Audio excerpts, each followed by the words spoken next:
Good morning. Welcome back. It's day 38, Tuesday, August 10th, and we are straight from the road's shoulder. As you know, we entered Nebraska this week.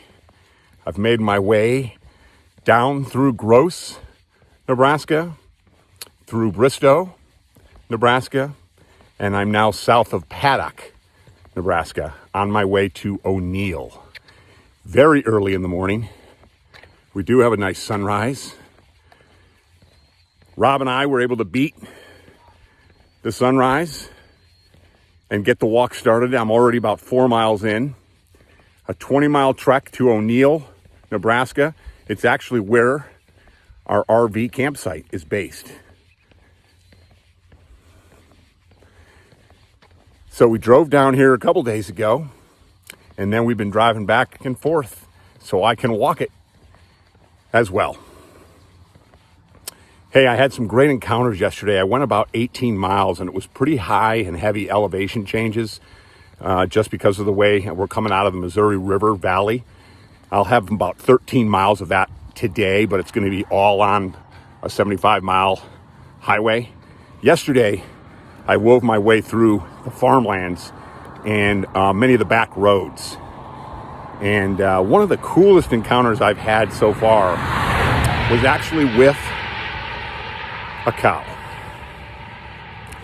I came upon a scene up in the hills as I was climbing a small farm, and there was one cow out on the road, and he was completely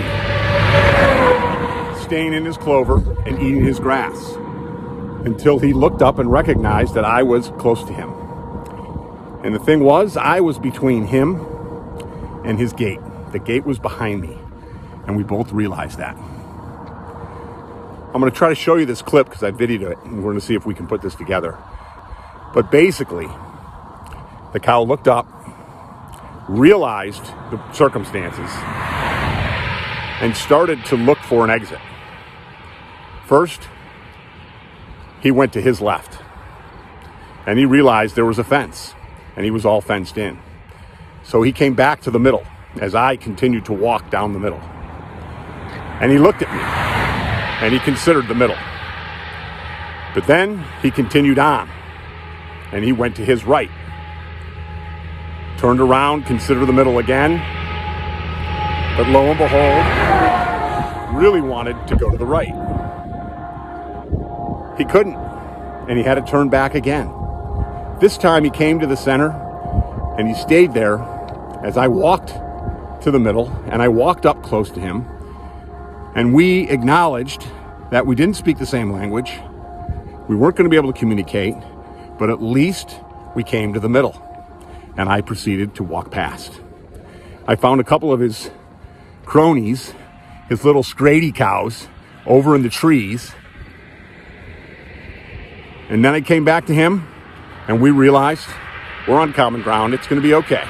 No need to panic. We can both stay here on this road. I don't know. You make what you want of it, but I thought it was a really cool experience. I'm hoping that this is all going to come together and it makes sense to you guys. And you can experience a little bit of Nebraska with me as I continue my trek to Hope, Texas. We are 550 miles as of right now into our trip, and we appreciate you sharing some of the moments with us. We'll continue to share with you, and let's then do it together contagiously with the masses. Make it a great one. Cheers.